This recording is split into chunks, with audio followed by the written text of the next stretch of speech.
What's up, guys? Ooh, it's Bobby Flaco, man. Uh, I guess I'll introduce myself a little bit. I'm a pro wrestler for about 7 years. I've been wrestling internationally for about 7 countries like Chile, Peru, Puerto Rico, blah, blah, blah. Got a travel vlog going on, and I'm super excited to be at Drinking with Mo's. So let's get it rocking. Yeah.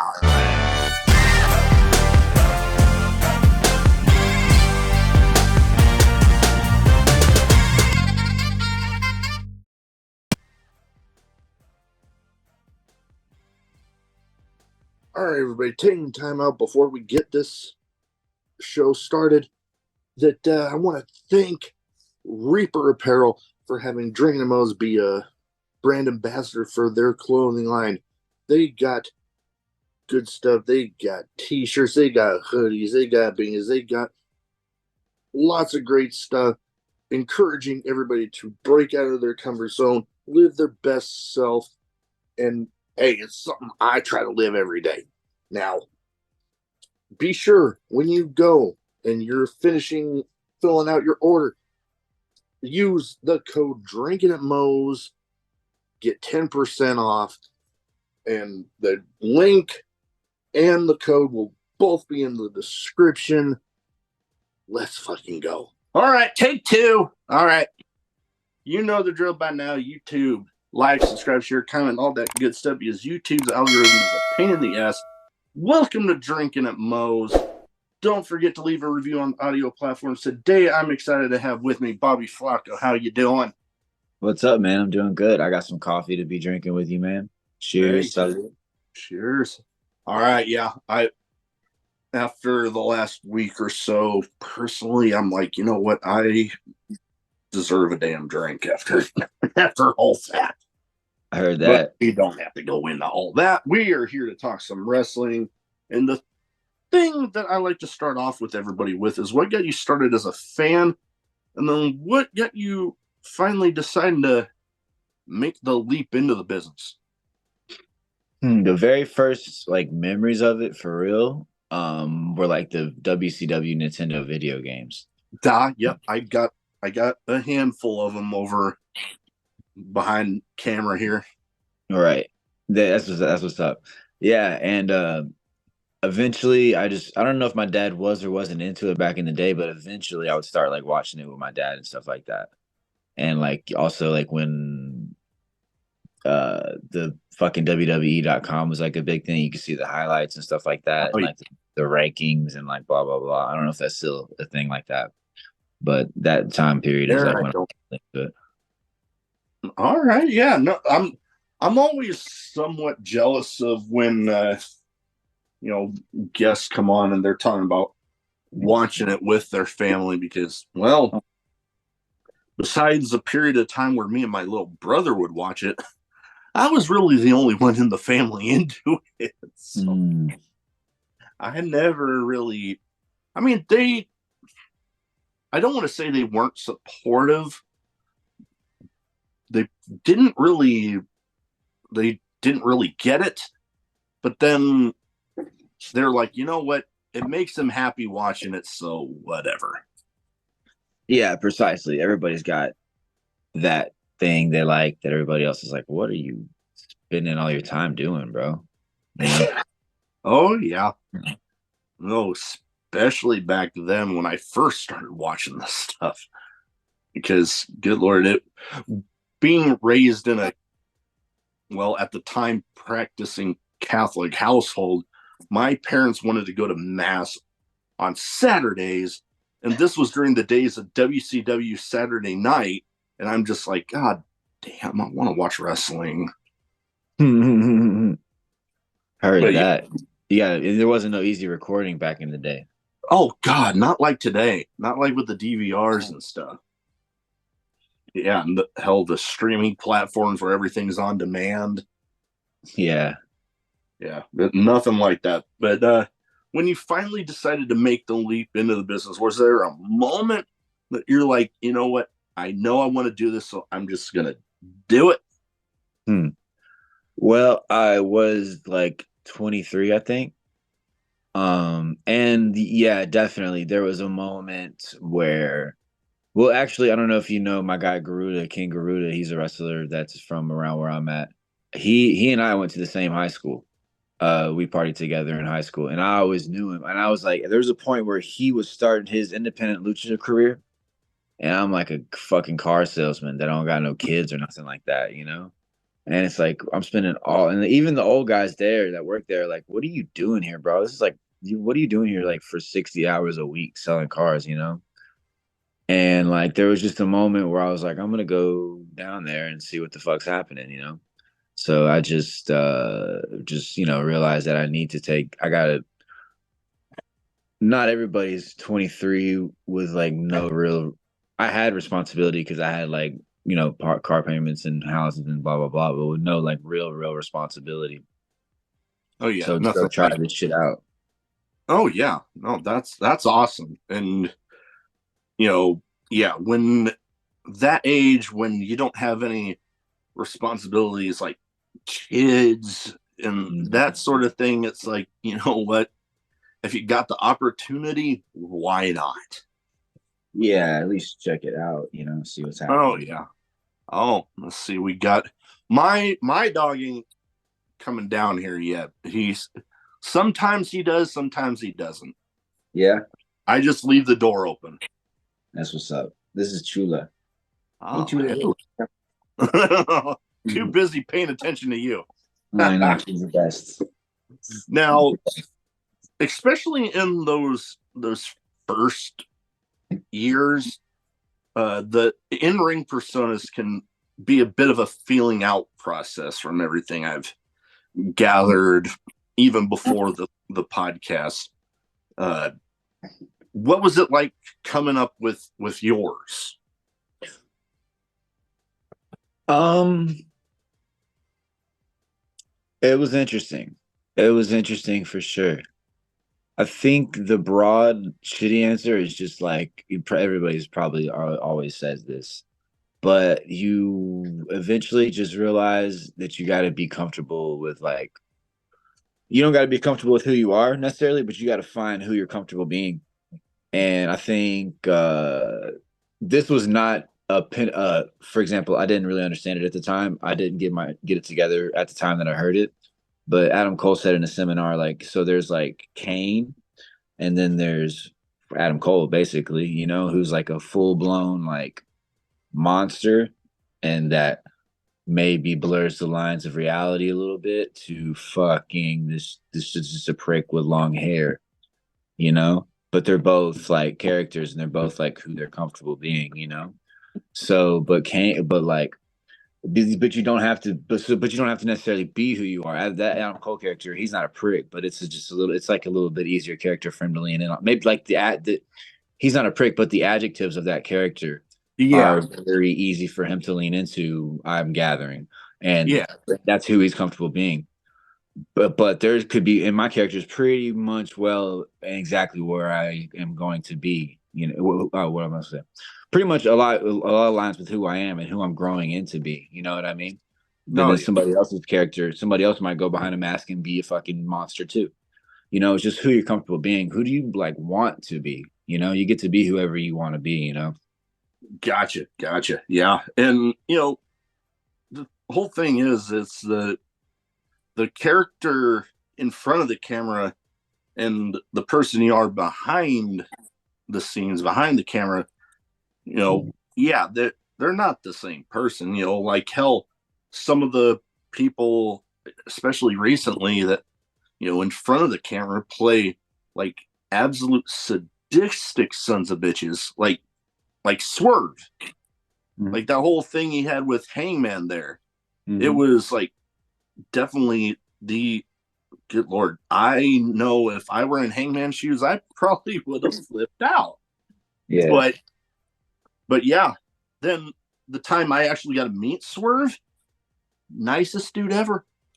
Mm-hmm. But it's like one of those things where it's just that part of you that just isn't necessarily out there all the time. Just somebody like you turned up to like 10.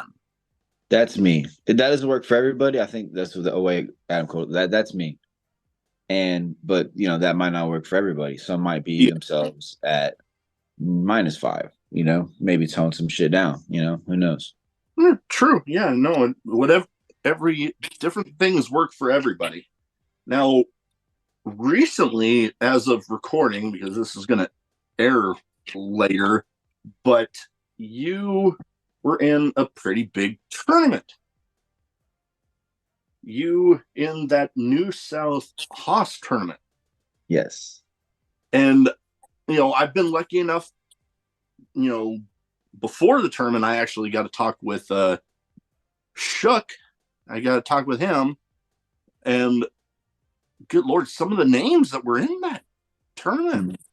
Holy crap, talking about Fuego, um, Sam Stackhouse, uh, Cole Radrick, Mhm. Sticky Dice, and then you had your first round was with Rico Gonzalez. Mhm. Now I haven't been able, because of prior commitments, able to like watch the whole thing yet. But how was the tournament for you?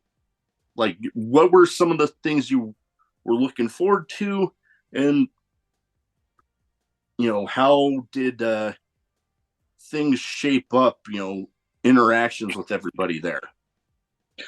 Oh, sweet. Yeah, man. Fucking Haas was sick. Obviously, Haas is a huge opportunity for me. When I first started, one of my rules is just find the top guys and see where they're going and do what they're doing. And that Haas was a place that would bring AR Fox, and that would, or I don't know if Austin Theory had done it before, New South in general. So it was a big, big honor to be part of the New South Haas tournament for sure. Uh, I really like that community of guys. And yeah, like you said, they brought in all the cool names. A lot of guys I'm homies with, like Fuego and Holiday and all those guys. It was cool, man. It's it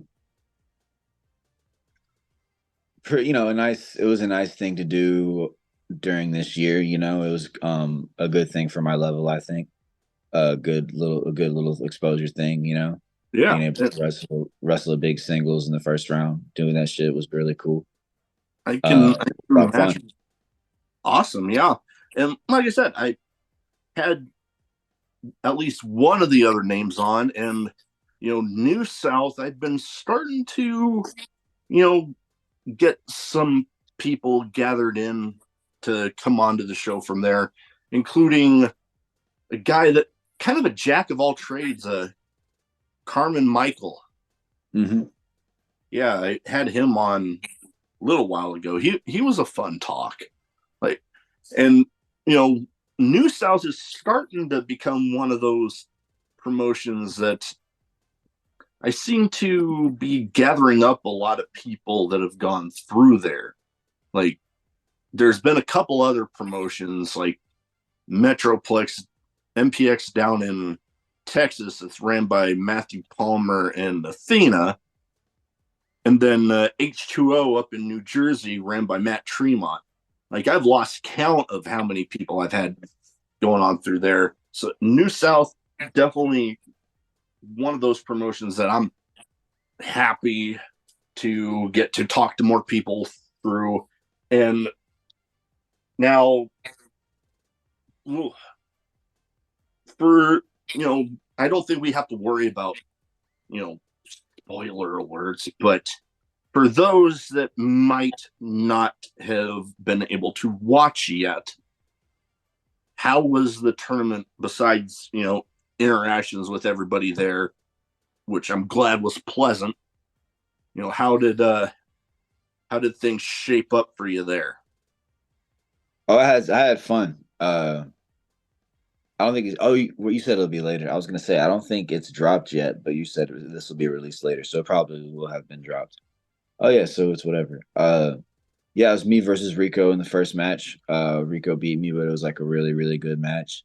I did some dirt bike related things in that match. Okay, Uh, a lot of fun. I love Rico to death. Rico's my guy. Rico definitely. fucking gets it. Yeah, definitely would look forward to having him on. I Like I'm always looking for more people to talk to. I'm starting to sprinkle in some people coming back for another round, but always looking for more people that hell I haven't even had on yet. Mm-hmm. Because I'm having too much damn fun with this. As of Yeah. this episode will mark 226. Sick. Yeah. Milestone I never thought I'd be getting to when I started. That's badass. Because yeah, I started with some of my friends in the business local to me, and then I just thought I'm gonna start running out of people to talk to. I need to start looking elsewhere, and then here I am. That's real cool. Where you Oh yeah, at? Where you located?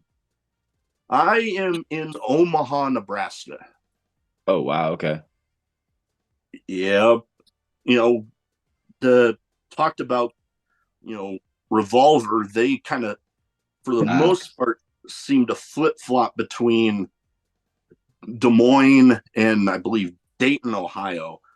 And Des Moines is only like little over 2 hours from me. So every once in a while, if I got nothing else important going on, like family stuff, I try to make it out there.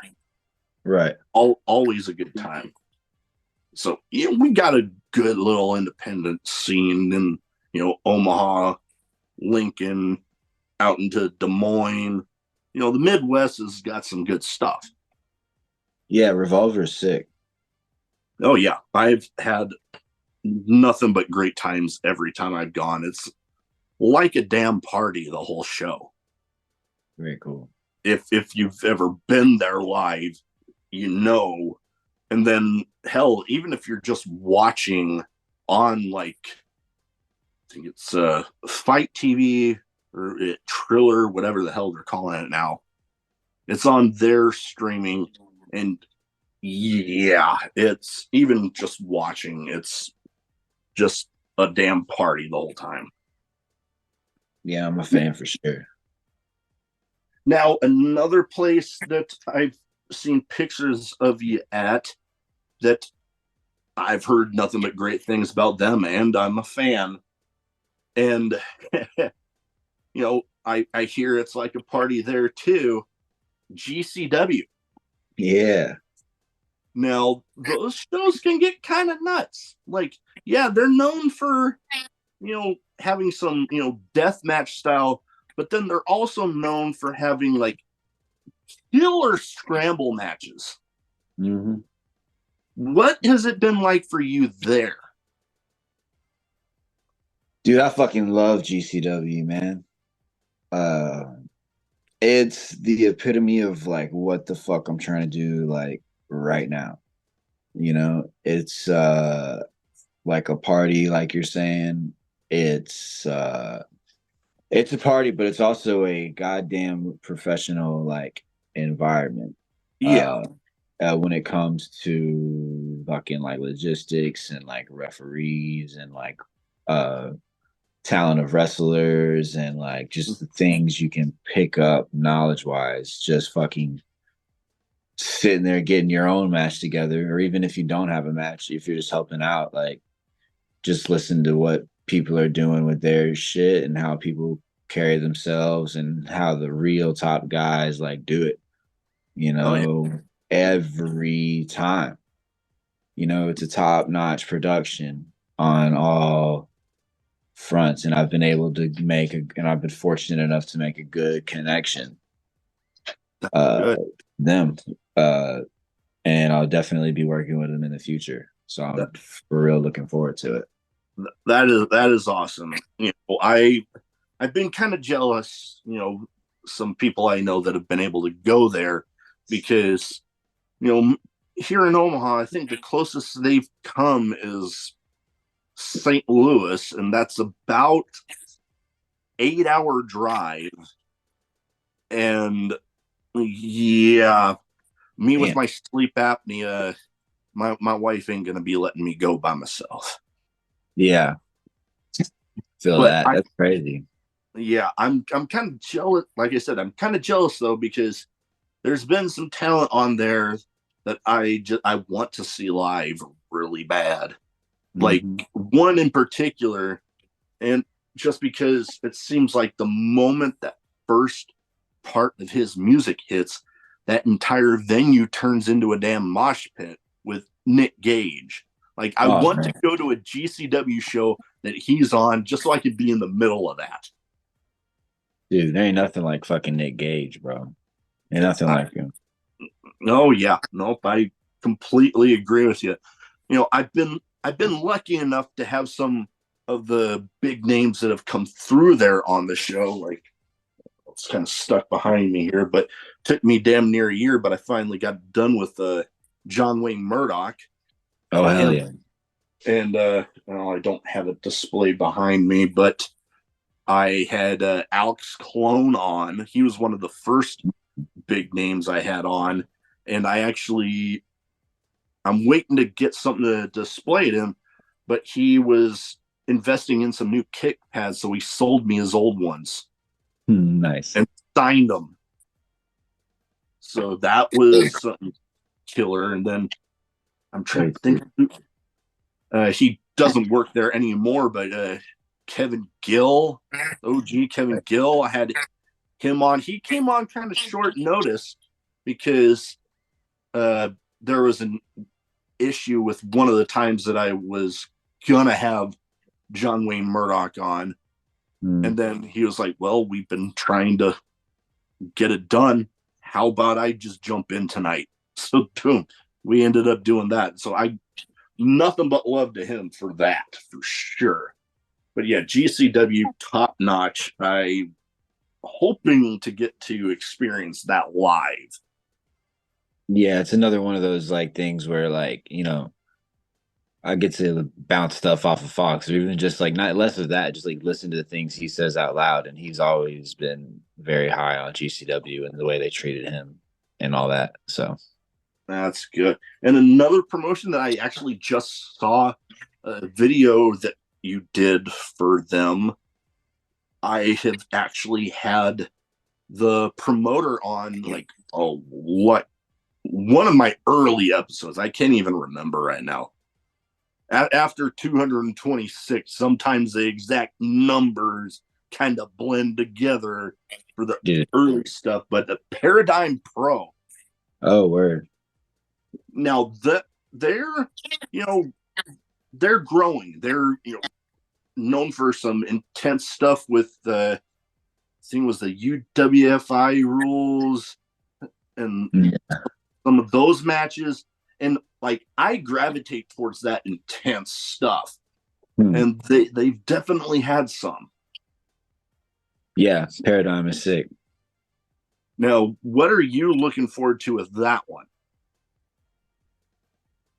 I'm really looking forward to going back there again, kind of like on the same shit with New South. It's a place I've kind of like put my dues in and then went off to put in work around the world. And then it's a place that's, bringing me back and treating me really good. And That's put always me in matches. So I'm excited. that's always good when you find places that definitely treat you well because I definitely heard through the many episodes of some places that didn't treat some people so well. Hell, I had Jake Christ on shortly after that video came out of him burning the IWA Mid South belt. And how I asked him to come on was kind of like, if you remember, oh, I'm wanting to say it was the Rise and Fall of ECW, that documentary where Paul Heyman talks about how he convinced Stone Cold to come on ECW, Mhm. where he was like, you got a grievance, I got a show, yeah, let's do it. And that was like, you got a story to tell, I got a show, let's air it. Right. Okay. Hell yeah. And yeah, I've been able to, run into him a handful of times since, and nothing but respect for that dude. Now, you mentioned some of your travels, and I've been lucky enough to have on some people that have been kind of world travelers, like Clark Connors and this stuff over in New Japan. Did a mini episode with, going back now, by Bronson Reed when he was jumping between now TNA and New Japan, and had some interactions with people from that have traveled the world. For those listening, you definitely in your intro talked about some of the places. What has that been like for you? Because some of the places you named off aren't necessarily places that, at least for me, jump out as places that have a big independent wrestling scene. Most certainly not. I feel like most places in the world have some type of wrestling. That is true. You've seen the Uganda videos going around. I'm at the guy I travel with actually like hit them up. We didn't, we don't. It'd be a long time worth of planning. Africa's fucking serious as far as travel goes. Like they'll fucking tip a tree over in the fucking road and be like, "We're the police. You got to pay this shit." You know what I mean? Africa's crazy. But so you familiar with Zenshi or Shinron or Ariel Von Gogh at GCW? Or he's been everywhere. Zenshi was his name. I've heard, yeah. So him and actually Fox was in Chile before that. Chile is the biggest independent wrestling scene in South America by far. No kidding. Fox was at CLL for a little bit, and he had a belt there. And I remember I wasn't around back then. I remember Fox wearing the shirt, and then Zenshi was there for a while too under the same shit. They had like an international belt for Chile Lucha Libre. And that, I think, was how Zenshi started. Ariel Von Gogh is his name now. I'm sorry. Zenshi's dead. He died in a fucking, I don't know what. He died somehow. But Ariel Von Gogh just had a big ass fucking triple threat at GCW with Joey Janela and fucking Dante Leon. Ooh. That was crazy. Yeah. The first one of the weekend. Oh, in St. Louis. Yeah, it was in St. Louis. But he's the guy who, and he's been traveling in South America like that for years and years and years. That's kind of just what he spends a certain part of the year doing. And he's always talked about it with the guys at the WWA 4 and blah, blah, blah. And now a couple of us go. But the wrestling out there is, it fucking varies, dude. There's high level production, especially in Chile. There's some high level production in Chile. I wrestled for CNL, which if you look at that up on YouTube, it's got a fucking lot of people on it, and it reminds me of like Evolve and like a tighter full venue with like fantastic production and like kind of like that type of shit, doing like a TV type product. That's the biggest one I've been a part of out there. Yeah, and to be fair, it's all like, we're making money, but we're not like making a lot of money. We're not, to go internationally. We're certainly not coming up, doing it. It's just something that he's really into and I'm really into. And yeah, we're actually right now in the process of like figuring out which GCW shows we're going to go to and which days we're going to spend in South America. I got at least a few dates already confirmed in South America this year, coming up in April. Hey, that's pretty damn awesome. I love through the podcast learning about new places, because hell, no offense to anybody down there, I just, especially before talking with you now, Chile was not necessarily a place that I imagined having much wrestling down there, but to hear places with great production, because that can make or break a show sometimes. Mm-hmm. So to hear when there's places even down there that are getting it done, that's awesome. I love hearing about it. Yeah, and there's Chile is just like the best one. Then there's Peru, there's Costa Rica, there's Guatemala, there's Argentina. My next two, and then Argentina, and then Argentina, and then Brazil. My next two dates are in Brazil and Argentina. No Four kidding. 420 in Brazil. Well, my not my next like my next calendar dates or whatever, but my next dates in South America will be 420 in Brazil, 427 in Brazil. There's two companies that we're going to there, and then back to Argentina. Uh, we did like a week and a half in Argentina last time. So Nice. yeah, I'm pretty excited. I would be too. I mean, I've been lucky enough to travel a lot of the world, but closest I've come to South America was when I was in the Navy and we were taking our ship back to where we were going to be home ported, and we had to go through the Panama Canal. So we stopped in Panama for a bit. Mm-hmm. So that, like, I've got to see parts of the world that I never would have got to see without it. So when That's people wild. when people ask me like if you liked it or not, and like it was like any other job, there's parts I didn't like, yeah, but the stuff I got to see and do that I wouldn't have got to do without it kind of outweighs the negative for me there. Oh yeah, for sure.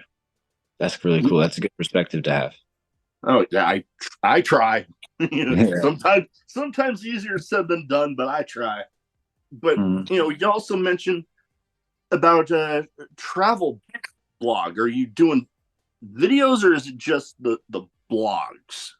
Oh, I don't have a B blog. I have a vlog. My bad. I have a travel Oh, vlog videos. travel Yeah. vlog. Okay, cool. Yeah. Yeah, I want to make sure I was understanding that right. That's pretty awesome. Those are some of the videos like on YouTube and stuff that I love watching because much like in the Navy, I got to see a bunch of places.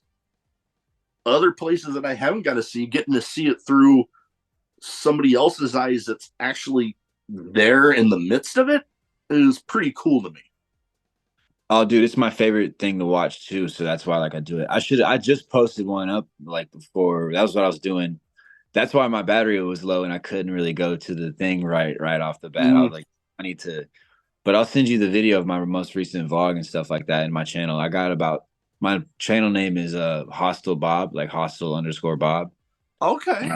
And I got about 20, I think I got 2,600 followers or 2,600 subscribers at Nice. the moment, which is decent. It's more than I thought I'd have by now for sure. It's No, not where I'm got a lot of work to do. I mean, hell, you got more than I do. I'm sitting just shy of, I think, just shy of 300 subscribers right now. Okay.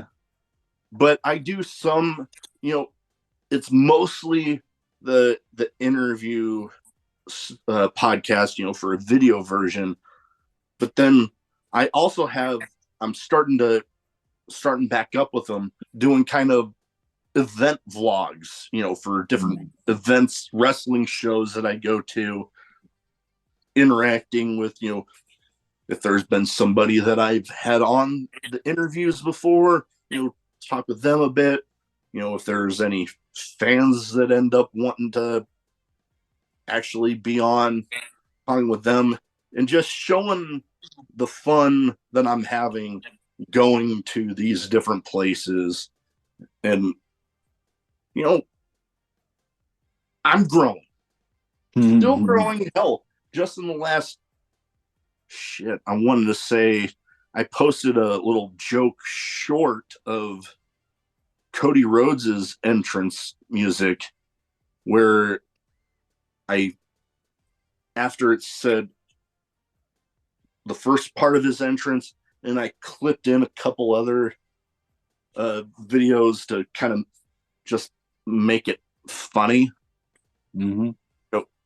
Some wrestling related jokes that I put in there. I'm getting good feedback. So hey, Dude, you know, the fucking short, and you do a lot more probably long form content. So yeah, probably. I'm willing to bet your 300 subscribers get more views than most 300 subscribers would probably get you. I would say that I'm on the low end for my 2,600, to be honest.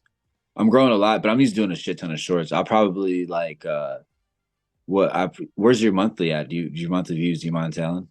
Oh, good lord, I'm trying to even Just for me to remember. compare it to 300 subscribers and like, because I know every time I do something longer, it's a little bit. You may not get as many views, but there's other shit in the algorithm that it does fulfill. You know. Yeah, no, and that's the way I try to look at it because yeah, I do a lot more of the long form content.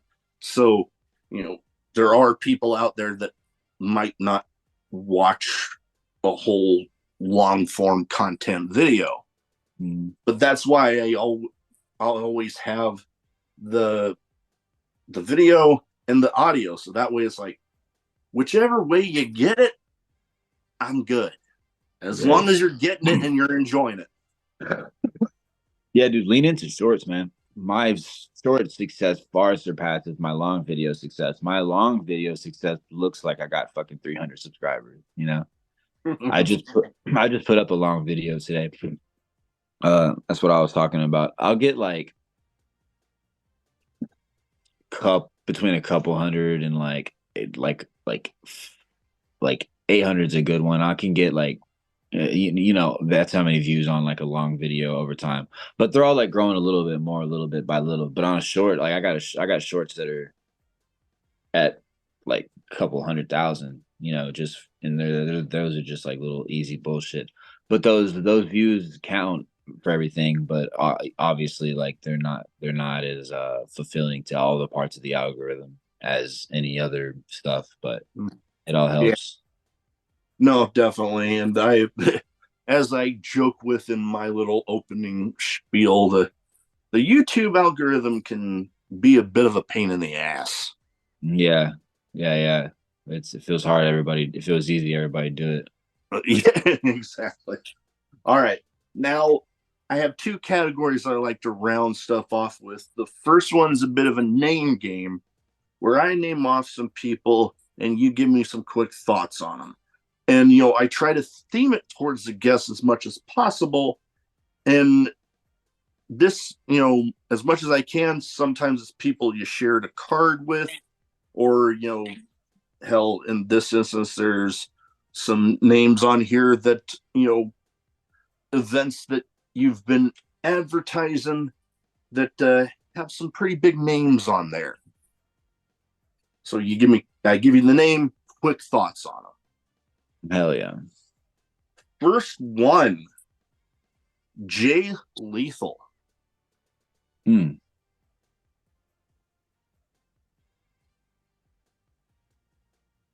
Got a lot of respect for sure. Yeah, I've not been able to meet him yet, but he's definitely on my list of people I would love to get to meet, and hell, maybe get lucky enough to have him on. But He's trained a lot of my friends, so yeah, no, I got nothing but respect for the guy. He's definitely got a wealth of knowledge that, getting to sit under the learning tree of him would be a valuable experience for anybody. for sure. Next person, I think you could say pretty much the same about him.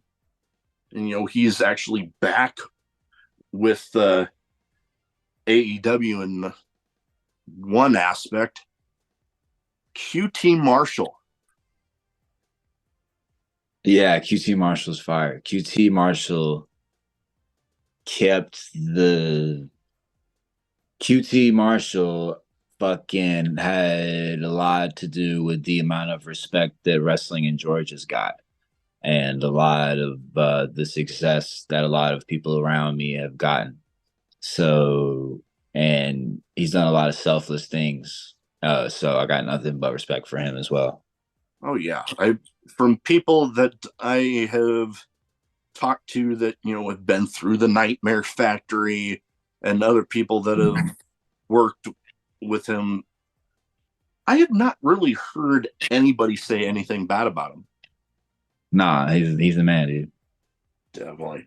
All right. Next one. I've actually got to meet this guy a handful of times, and hopefully, well, he's going to be at Revolver this March 16th, plugging that event.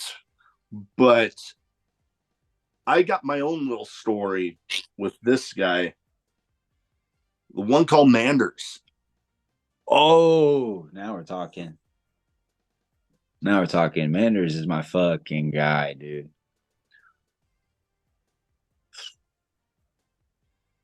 I met Manders when we had the SCI Futures Finals a while back.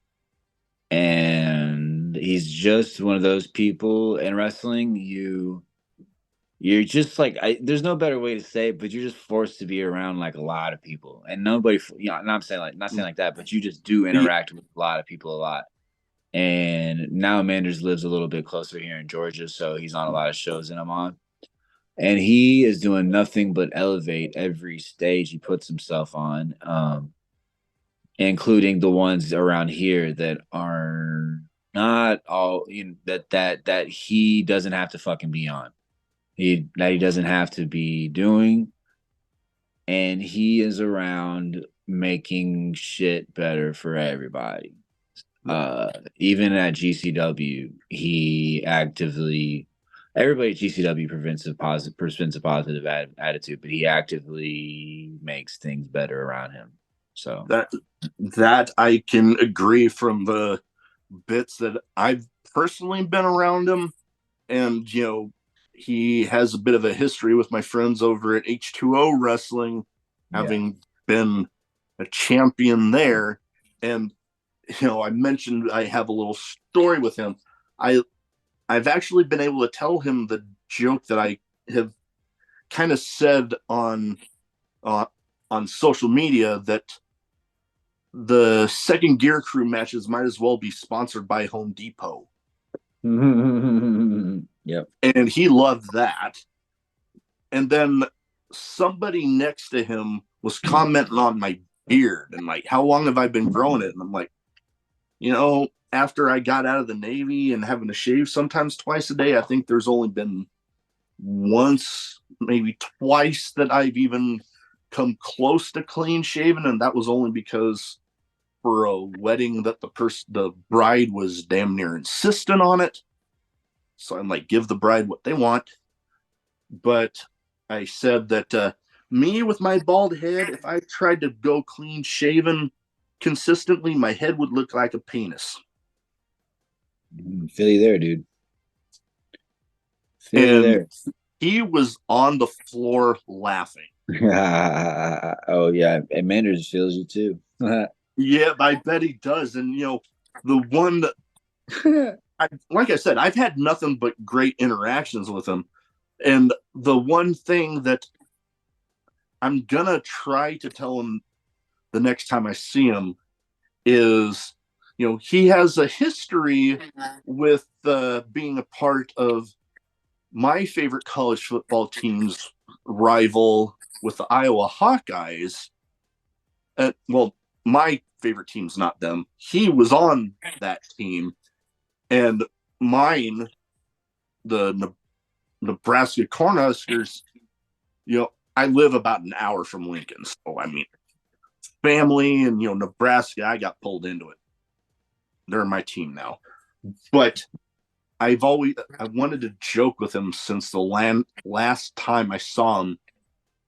Getting a picture with him and telling him, whoever said a Hawkeye and a Husker couldn't get along. That's right. And people have told me, oh, dude, he'd love that. I think So, he does it. He's a good no, guy. oh yeah, he's a cool dude. All right, next person.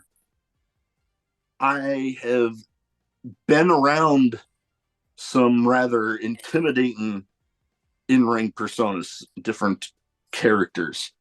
This guy, last but not least on this list, is definitely one that, holy crap, intimidating. Talking about cruel. Hmm. I fucking love that scary motherfucker, dude. I fucking love that scary motherfucker. You know? And that he is, man. I love the stuff that he's doing with H2O, with now the Killdozer, Matt Yep. Tremont. Dude, those two together, you ain't gonna be able to stop them. Yeah, dude. I love his growth as a professional wrestler. Even though he's fucking 30, like he's been wrestling way the fuck longer than me. Because the next thing I was gonna say is he's always looked out for me and my guys at the WWA for and been a kind of like Manders around where I'm at, just bringing everything up around him. I don't want to. He's a scary motherfucker. I don't want to. You know. No, he definitely has that aura around him when that camera is on him. He's one scary son of a bitch. Yeah, dude. He's doing all the right things right now. I'm Oh, glad to have him around. most definitely. All right, now I have some random questions. Some might be wrestling related, some might not be. Some might have absolutely nothing to do with anything we've talked about so far. Sick. So excuse me, I give you the question. First answer that pops in your head. First one. Craziest in match moment for you.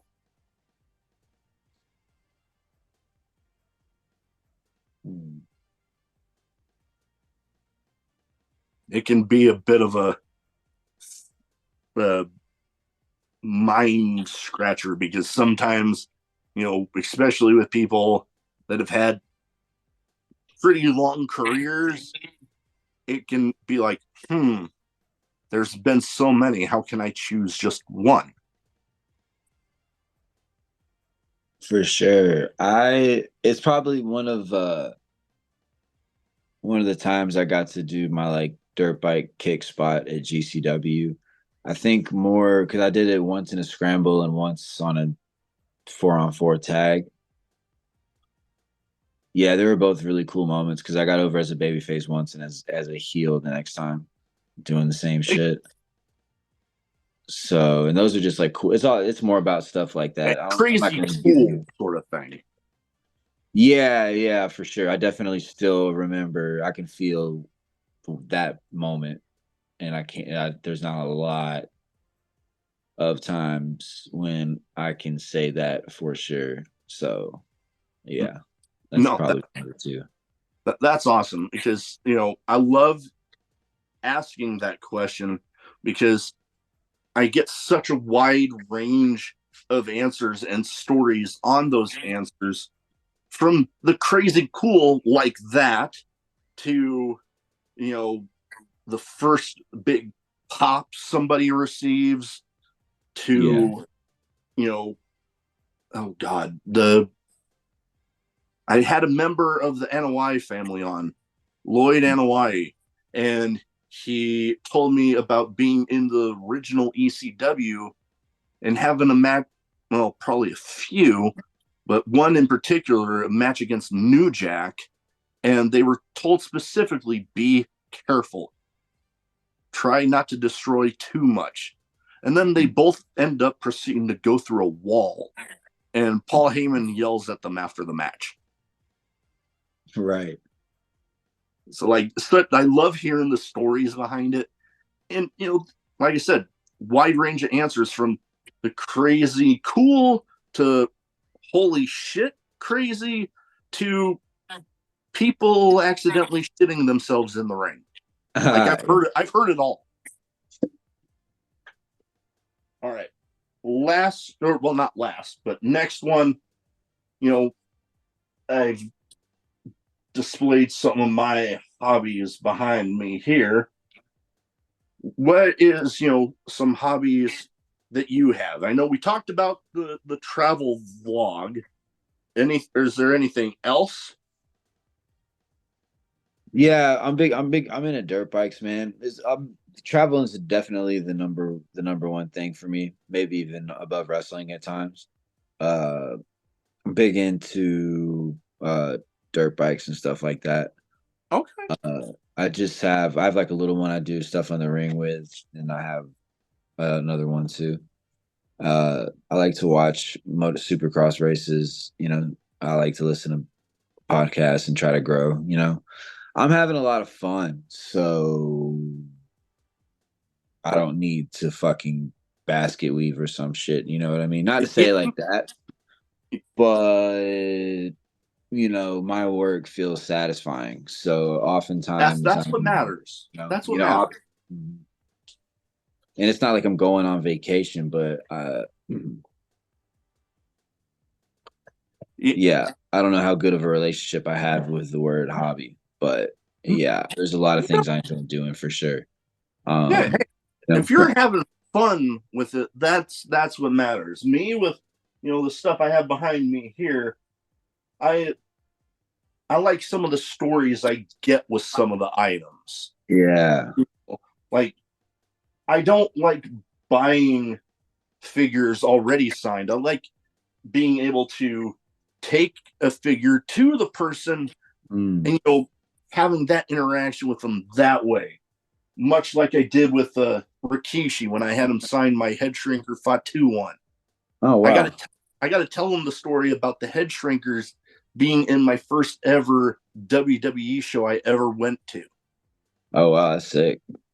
and other stories like getting to meet the voice of Michelangelo from the original Teenage Mutant Ninja Turtle cartoon and getting Oh shit, signed by him and telling him, that growing up, it was always pro wrestling and Ninja Turtles for me. And Michelangelo was always my favorite. that's badass. So we got in like a solid 5-7 minute conversation just on that. You That's know, fucking cool. little stories that I get to have with the items, like, you know, going to the Mall of America and, now they have Toys R Us there. And I actually got a Funko Pop of the Toys R Us mascot. You know, little stuff. That's more of what I enjoy out of all of my items. Not so much, oh, I got to have this, I got to have that, but getting something and having a story behind it. That's sort of my little thing with my hobby. That's a fucking journey, dude. That's a story. Exactly. You hit the nail right on the head. All right. Now we are, as of recording, are on the heels of another WrestleMania 40, up in Philadelphia.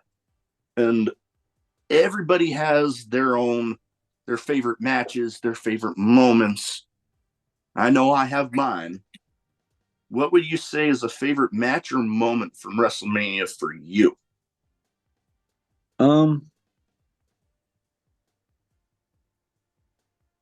well, I'll tell you what pops into my mind, I guess. I was at WrestleMania in Texas recently where Theory had the whatever the fuck he was doing. Where Theory had his match where Vince McMahon came out and like all that Yeah. shit. So, and that was cool because I was with Fox there, and Fox actually got front row tickets to that shit. Damn. So, yeah, they actually move people like so. I don't know about every show, but for WrestleMania, they move folks in and out. Like he didn't sit there the whole time. He Yeah. got he got back to his seat after his Theory's match or whatever. But yeah, to see that and then like I think Stone Cold's music hit during that shit, and I was live and yeah, and I just seen my boy the day before. It was just cool. It was yeah, that was cool. That is awesome. And I'm jealous for one because I've yet to actually go to a WrestleMania. It's still Oh, on my dude. bucket list. Bro, they're cheaper. Well, it depends on the market, but Texas, brother, daggone Texas cheaper than you think. You know what I mean? I I think I can paid I like can imagine some markets are a little less expensive than others. I can't imagine Philly's going to cost a lot. Yeah, I don't know. Like you see some of the prices, especially the resales, and it's like God damn, like for like up close, it's like, God dang, I could pay for a car with that. Yeah. Oh yeah, that type of shit for sure. But I think I got my Texas ticket for like less than 50, maybe less than $40 Damn, to go to WrestleMania. Because damn, there's I like might. a big ass fucking stadium. They want to fill it all the way up at a certain point, you know? Oh yeah, no, I can imagine. I might have to look into that sometime because, like I said, it's on my bucket list. Hell, you mentioned Stone Cold. He's had some great WrestleMania moments that are some of my favorites. I mean, shit, he's even got his own little section in Yeah. my Hell yeah. and let me tell you, this is a damn good beer. Yeah. Damn good. All That's right. what's up. Well, I mean, you'd figure a guy with his reputation would put his name behind a damn good beer, and well, that one he sure as hell did it. What is it? Just like a solid drink? Is it? It says IPA. Is it a fucking weird Oh, IPA or is it like a solid drinkable?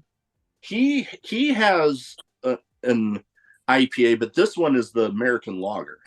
Oh, word. So that's just like I don't know, like a fucking drinkable regular beer, Yeah, like a Bud Light type shit, like a poundable beer, like a Michelob, definitely, Bud Light, whatever. Yeah, yeah, yeah.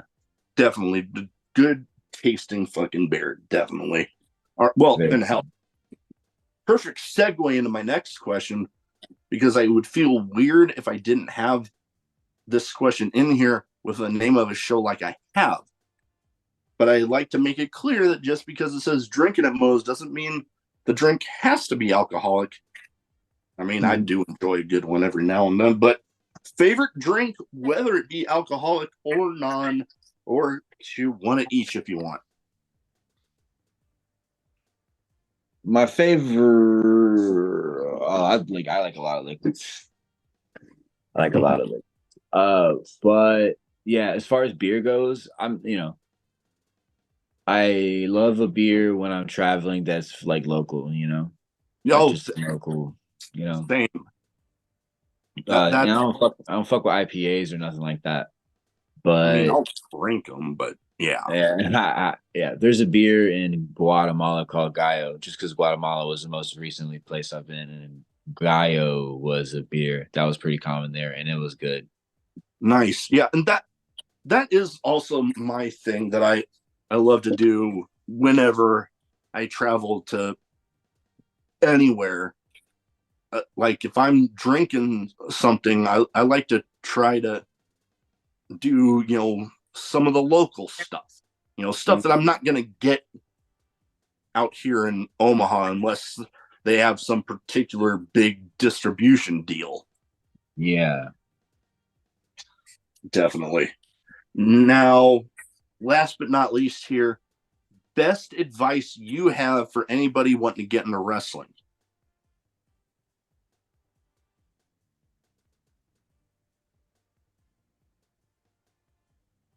It can be, there's so much advice that could go out there that it's like this. I like to end the show with this one because you know there's all sorts of advice that I've heard throughout the damn near 230 episodes that you know everybody has their own journey in wrestling. Mhm. So I love getting to hear either some of the advice that has helped them along and they like to pass to other people, little stuff like that. Mhm. I try hard not to make it cookie cutter, but some of that cookie cutter shit that people are telling us all of our career is pretty goddamn close to true. But what I will say is, first of all, being good, or dare I say, even being one of the best, is not good enough anymore. And I'm not saying that on some what's that guy Goggins get hard shit. I'm saying it to the opposite way. I'm saying don't suck. Don't fucking suck. You gotta be able to go. Get good for a couple years. get your reps. But what you really need to do is find who you're comfortable being, like we were talking about. Yeah. That's the only and find. I don't want to say find a way to stand out. That's so guy, and that gets people doing weird shit they're not comfortable doing. Don't fucking find a way to stand out. Find a way to be comfortable being yourself because that's gonna be the type of person that people are drawn to. And I just say that because of after however the fuck long I've been doing this with wrestling and YouTube, that is where I find the most reoccurring success is just from per the consequence of being who I am and being like genuinely like just being me is what people always kind of tell me. I Yeah. get that a lot, and that but that's just because I'm comfortable being me. Everybody might not be, Yeah. and there's nothing fucking wrong with that. You Yeah. know, but just don't find a way to stand out, but find a way to be genuine and like just I don't want to say try to be a good person because then be fake. You can only be as good of a person as you are. Yeah. We're all improving as people. I'm improving every day. So yes, be a good person, but I'm not. I'm just. You know what I mean? People can take that weird too. But yeah, Yeah. just be genuine. But try to be genuine and have fun, and do the things you're into, and it'll make it a lot easier. Because if you're not having fun, this shit sucks. Yeah. Yeah. Mm. If you're not having fun, then there's no point in putting your body through some of the stuff you guys put your body through. And, it is, being comfortable with yourself and, you know, that and that authenticity that comes from that definitely will, you know, help people gravitate towards you because Yes. when Yes. people see that authenticity, that's what a lot of people gravitate towards. But then the I like what you said about, finding a way to stand out, but making it where within how you're comfortable with yourself. Like, don't go like completely off the rails to do something to Hey, stand if you out, don't but got nothing, find do that that. way to make it work parallel. Yeah, and I'll say if you don't got nothing, do that. I was a couple of years in like wearing two hats and like fucking bright colors and shit. I still wear bright colors and stuff like that. Definitely try stuff. Yeah. But yeah, you're right, exactly. Yeah. You never know if something will or won't work if you don't try it. Yep, and a bit of a process of mine is just adding one detail at a time and seeing how much I like it. I guess I mean in particular with like the character I present as a wrestler only in particular.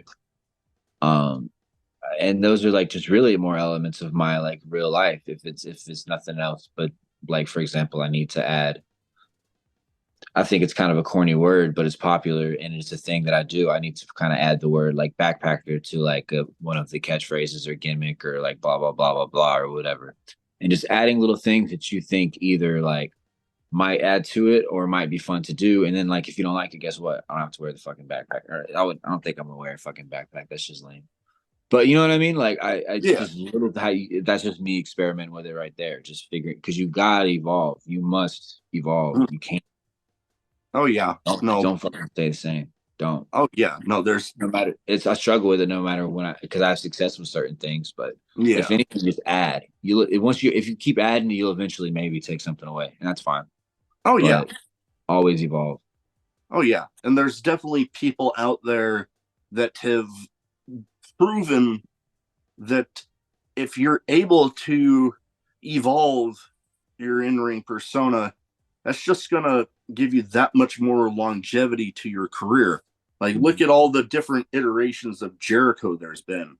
Yep. Undertaker with all the iterations he had. I'm trying to think hell, even to some extent, Swerve, because he's changed little bits here and there, and hell, that feud he had with Hangman, playing that absolute sadistic son of a bitch. Mhm. You know, it just gives you that much more longevity.